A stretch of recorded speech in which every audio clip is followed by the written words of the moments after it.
फिर से स्वागत है आप सभी का। दिल्ली के तीनों नगर निगमों के लिए चुनाव की तारीखें टलने के बाद अब आम आदमी पार्टी ने तीखी प्रतिक्रिया जताई है।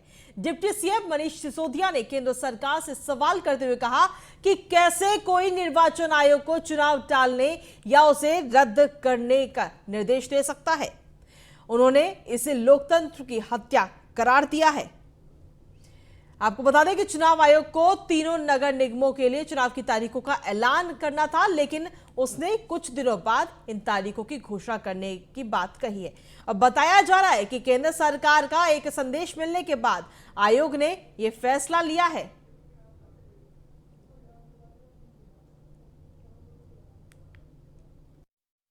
आज भाग गई भारतीय जनता पार्टी। भारतीय जनता पार्टी में आज हिम्मत नहीं है कि दिल्ली की जनता का सामना कर सके। भारतीय जनता पार्टी में आज हिम्मत नहीं है कि समय पे चुनावों का सामना कर सके। बहाना ले रहे हैं यूनिफिकेशन का। यूनिफिकेशन से क्या होगा? यूनिफिकेशन से इतना ही तो होगा कि अभी 272 पार्षद अलग अलग जगह से अपने अपने वार्ड से चुने जाते हैं और 3 अलग अलग कमरों में बैठते हैं। यूनिफिकेशन होगा तो तीनों एक कमरे में बैठने लगेंगे, एक ही हॉल में बैठने लगेंगे। यूनिफिकेशन का यही तो है। तो यूनिफिकेशन करवाते रहना। लेकिन चुनाव क्यों टाल रहे हो? चुनाव से क्यों भाग रहे हो? चुनाव से क्यों घबरा रहे हो? क्योंकि आपको पता है कि आम आदमी पार्टी की 250 सीटें आ रही हैं और आपकी 15-20 सीटों पर ज़्यादा से ज़्यादा हो सकता है जीरो कर दे जनता। लेकिन भारतीय जनता पार्टी के कुकर्म तो दिल्ली की जनता जानती है और भारतीय जनता पार्टी अपने कुकर्मों की वजह से हार के डर से घबराई है, हम समझते हैं। चुनाव आयोग बीजेपी से क्यों घबरा गया? चुनाव आयोग केंद्र सरकार के झुकाव में क्यों आ गया? देश के संविधान ने चुनाव आयोग को जिम्मेदारी दी है और पूरी पावर्स दी हैं कि वो किसी भी सरकार के आगे झुकेगा नहीं, निष्पक्ष चुनाव कराएगा, समय पर चुनाव कराएगा। लेकिन जिस तरह से आज चुनाव आयोग ने भारतीय जनता पार्टी और केंद्र सरकार के सामने घुटने टेक दिए हैं, उससे बहुत बड़ा खतरा पैदा हो गया है। कल को भारतीय जनता पार्टी या केंद्र सरकार चाहेगी तो वो राज्यों के चुनाव नहीं करवाएंगे। किसी भी राज्य में अगर कल को भारतीय जनता पार्टी को लगेगा कि वो हारने वाले हैं तो वो चुनाव आयोग भारतीय जनता पार्टी के सामने घुटने टेक के वहां के इलेक्शन कैंसिल करा देगा। कल को मोदी जी को लगेगा कि वो देश का चुनाव हारने वाले हैं तो केंद्र सरकार के इलेक्शन कैंसिल हो जाएंगे। तो अगर इलेक्शन कैंसिल करना केंद्र सरकार और राज्य सरकारों के, चुनी हुई सरकारों के दायरे में आ गया, अगर इस तरह की परंपरा बना दी चुनाव आयोग ने, तो उसके बाद में लोकतंत्र में बचेगा क्या? बुलाई हुई प्रेस कॉन्फ्रेंस को जिस तरह से आज नकारा गया, चुनाव आयोग ने अपने पूरे शेड्यूल को जिस तरह से टाला केंद्र सरकार के दबाव में, देश के इतिहास में आज तक नहीं हुआ, पहली बार हुआ है। मैं आखिर में यही कहना चाहता हूं कि भारतीय जनता पार्टी लोकतंत्र की इस तरह से हत्या ना करे।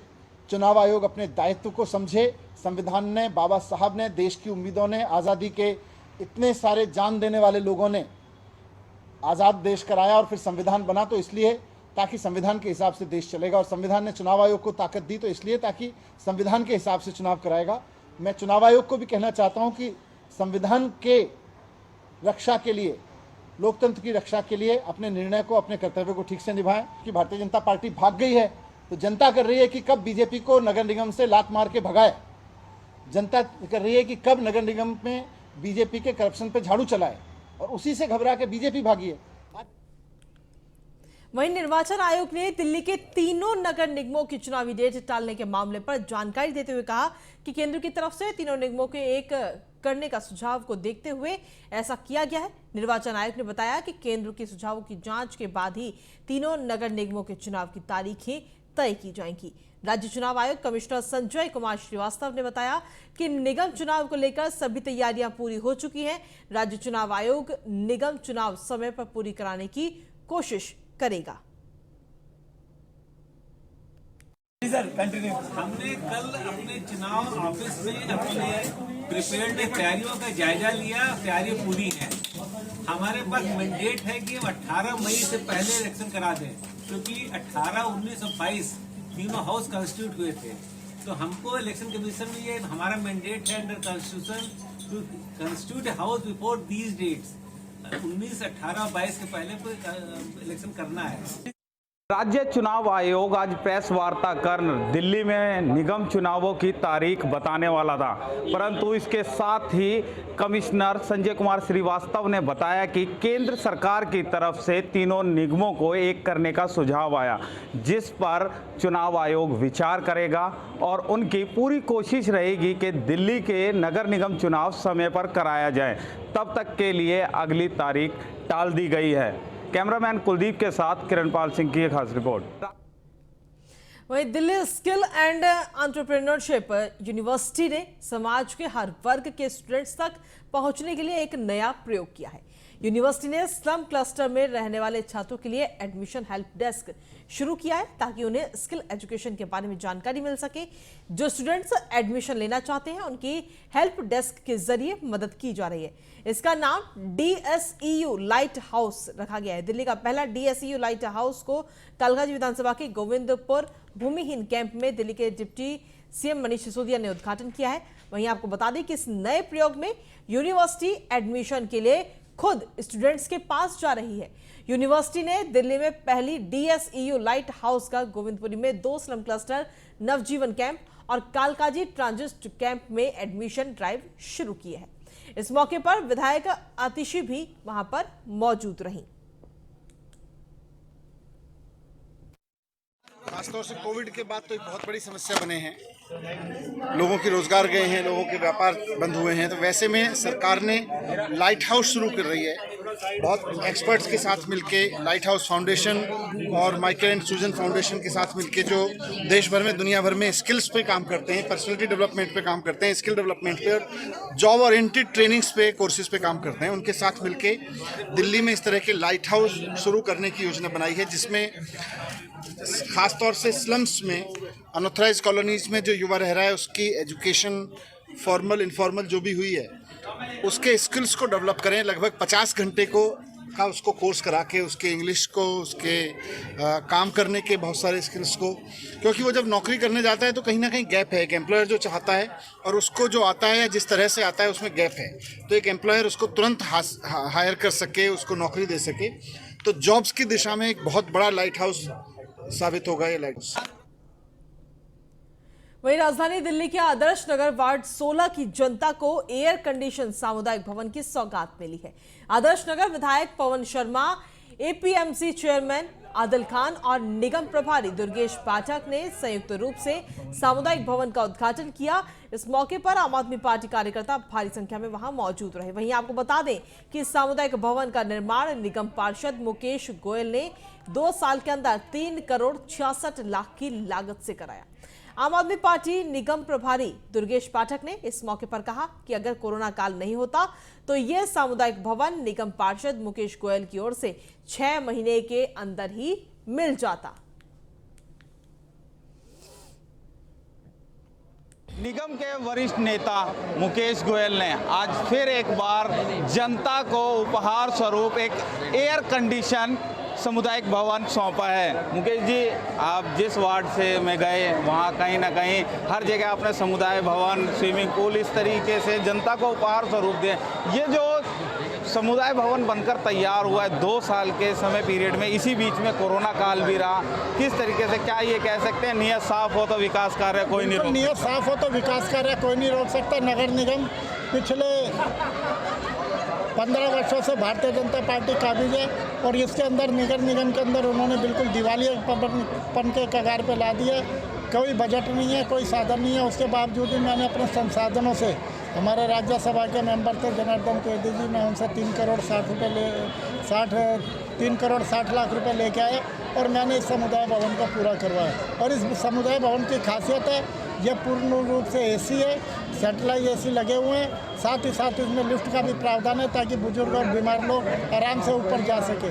ये हमने इनकी सुविधाओं का पूरा ख्याल रखा है और मैं आशा करता हूँ कि लाखों लोगों को इससे, हमारे क्षेत्र के निवासियों को फायदा होगा और वो अपने कार्यक्रम अच्छी प्रकार से कर सकें। मुकेश जी, ये तो था सामुदायिक भवन का उपहार जो जनता को दिया गया, पर अगर निगम को बदहाली से उभारने की बात की जाए तो किस तरीके से, जब भी आज निगम में भाजपा शासित निगम से बात की जाती है तो वो दिल्ली सरकार पे टेकड अप छोड़ते हैं। जब दोनों में आम आदमी पार्टी की सरकार होगी तो क्या हालात होंगे, क्या मिल सकेगा फंड और बदहाली से उभर सकेगी एमसीडी? मैं निश्चित तौर पे आपको विश्वास दिलाता हूँ कि एमसीडी में भी, नगर निगम में भी आम आदमी पार्टी की सरकार होगी और निश्चित तौर पे विकास की झड़ी लगेगी।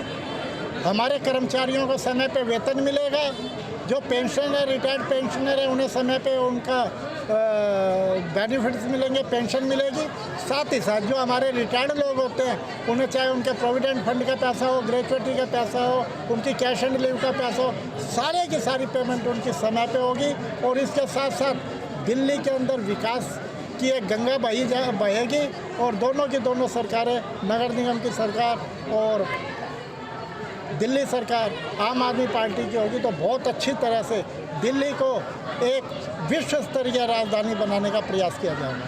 ये थे हमारे साथ निगम के वरिष्ठ नेता मुकेश गोयल, जिन्होंने आज जहांगीरपुरी की जनता को एयर कंडीशन सामुदायिक भवन उपहार स्वरूप दिया और साथ ही उन्होंने कहा कि अगर दिल्ली सरकार के अंदर बैठी आम आदमी पार्टी की तरह अगर निगम में भी आम आदमी पार्टी की सरकार होगी तो दिल्ली के अंदर विकास की गंगा बहेगी। कैमरामैन कुलदीप के साथ किरणपाल सिंह। वहीं दिल्ली में होने वाले निगम चुनाव को लेकर सभी पार्टियों की ओर से दिल्ली वासियों को नई सौगात देने का काम अब लगातार किया जा रहा है। इसी कड़ी में केंद्रीय मंत्री हरदीप पुरी रोहिणी इलाके की जनता के बीच पहुंचकर एक साथ 3 अलग अलग सामुदायिक भवन का उद्घाटन किया। इस मौके पर उत्तर पश्चिमी क्षेत्र से सांसद हंसराज हंस, रोहिणी विधानसभा से बीजेपी विधायक विजेंद्र गुप्ता सहित बीजेपी के कई पदाधिकारी मौजूद रहे। आपको बता दें कि करीब 14 करोड़ की लागत से इस सामुदायिक भवन का निर्माण किया गया है, जिसे डीडीए द्वारा बनाया गया है।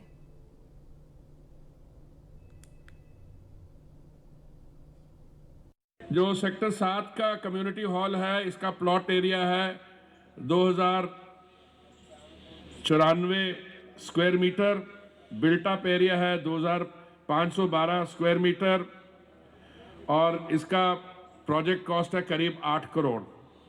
और इसमें जो भी कम्युनिटी हॉल्स जो हैं, मल्टीपर्पज़ कम्युनिटी हॉल इस जैसे, उसकी सब सुविधाएं हैं।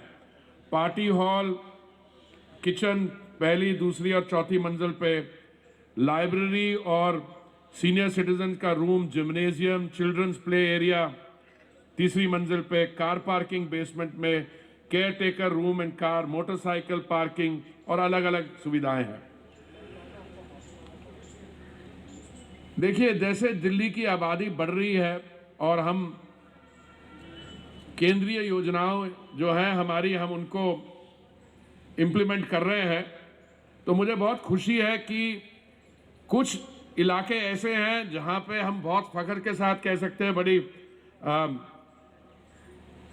विश्वास के साथ कि विकास का काम वाकई बहुत अच्छी तरीके से हो रहा है। जो सेक्टर 7 का कम्युनिटी हॉल है, इसका प्लॉट एरिया है 2094 स्क्वायर मीटर, बिल्टअप एरिया है 2512 स्क्वायर मीटर और इसका प्रोजेक्ट कॉस्ट है करीब 8 करोड़। और इसमें जो भी कम्युनिटी हॉल्स जो हैं, मल्टीपर्पज़ कम्युनिटी हॉल इस जैसे, उसकी सब सुविधाएं हैं। पार्टी हॉल, किचन पहली, दूसरी और चौथी मंजिल पे, लाइब्रेरी और सीनियर सिटीजन का room, gymnasium, children's play area तीसरी मंजिल पे, कार पार्किंग बेसमेंट में, caretaker room and car, motorcycle parking और अलग अलग सुविधाएं हैं। देखिए, जैसे दिल्ली की आबादी बढ़ रही है और हम केंद्रीय योजनाओं जो हैं हमारी, हम उनको होर की मंगना वे मैं रब कोलों एक खैर मंगा तेरे दम दी, पाज सज्जन लजपाल तेरे वे मैं कोजियां केड़े कम दी, जम जम मान जवानी वे ढोला घड़ी वेखे ना कोई अलम दी, बदर हमेशा मौला रखे ढोला ते नजर करम दी, नित खैर मंगा सोहणिया मैं तेरी दुआ ना कोई होर मंग दी। वहीं दिल्ली नगर निगम के चुनावों को लेकर चुनाव आयोग कभी भी घोषणा कर सकता है। दरअसल उत्तरी दिल्ली नगर निगम ने सदन की बैठक में दिल्ली सरकार की आबकारी नीति पर चर्चा शुरू हुई तो विपक्ष ने इसका विरोध कर दिया। विपक्ष ने आरोप लगाया कि दिल्ली की जनता को गुमराह करने की कोशिश की जा रही, जबकि निगम की बैठक में निगम से जुड़े मुद्दे पर चर्चा होनी चाहिए थी। लेकिन सत्ता पक्ष नहीं चाहता था कि निगम के कर्मचारियों के हित में कोई भी बात है। वहीं कांग्रेस ने सदन में हुए हंगामे को लेकर आम आदमी पार्टी पर तंज कसा।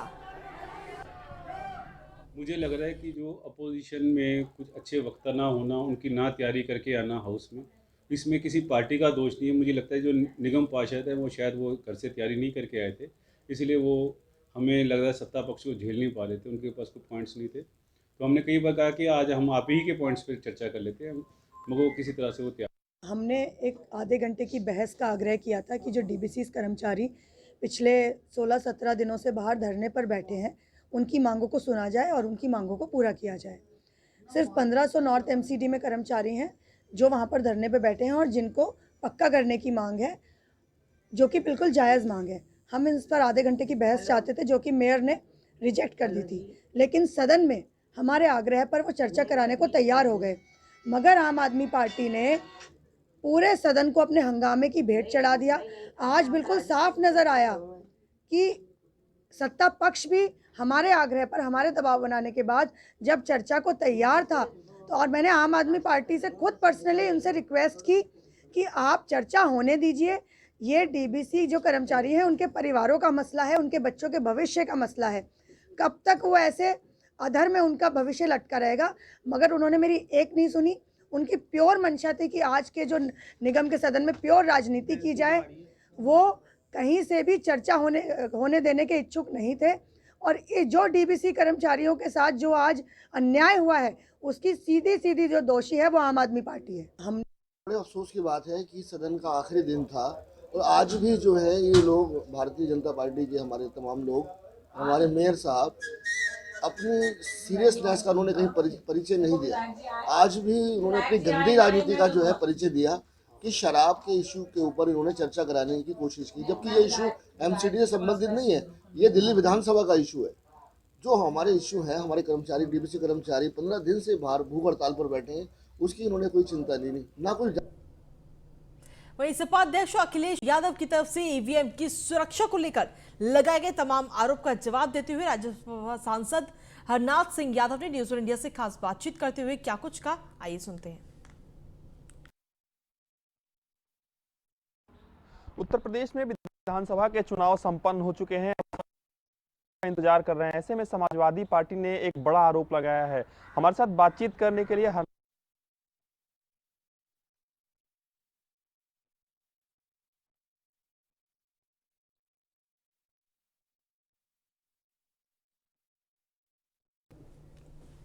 वहीं समाजवादी पार्टी अध्यक्ष अखिलेश यादव की तरफ से ईवीएम की सुरक्षा को लेकर लगाए गए आरोपों पर राज्यसभा सांसद संजय सिंह ने न्यूज़ 1 इंडिया से बातचीत करते हुए क्या कुछ कहा, सुनते हैं। 5 राज्यों के विधानसभा के चुनाव के नतीजे कल आने हैं। ऐसे में समाजवादी पार्टी ने कई गंभीर आरोप लगाए हैं ईवीएम को लेकर। हमारे साथ बातचीत करने के लिए राज्यसभा सांसद हैं और उत्तर प्रदेश चुनाव प्रभारी हैं आम आदमी पार्टी के संजय सिंह जी। सर, ईवीएम को लेकर जिस प्रकार से विपक्षी भारतीय जनता पार्टी के जो विपक्षी दल हैं वो आरोप लगा रही हैं, आपका क्या कुछ स्टैंड है, क्या कुछ कहेंगे? तो इसमें विपक्ष और सत्ता पक्ष का क्या सवाल है? इसमें तो चुनाव आयोग के नियमों का सवाल है। आप पूछिए कि राजनीतिक दलों को इसका विरोध करना चाहिए कि नहीं करना चाहिए, इसमें विपक्ष और सत्ता पक्ष कहाँ आ गया? चुनाव आयोग का नियम है कि ईवीएम को एक जगह से दूसरे जगह आप बगैर प्रत्याशियों की जानकारी के नहीं ले। वहीं पूर्वी दिल्ली के वेस्ट विनोद नगर के आम आदमी पार्टी निगम पार्षद गीता रावत जमानत मिलने के बाद अपने कार्यकर्ताओं के साथ अपने वार्ड में पैदल घूमकर लोगों को अपने कार्य के बारे में पंपलेट बांटे और अपने कार्यों से लोगों को रूबरू कराया।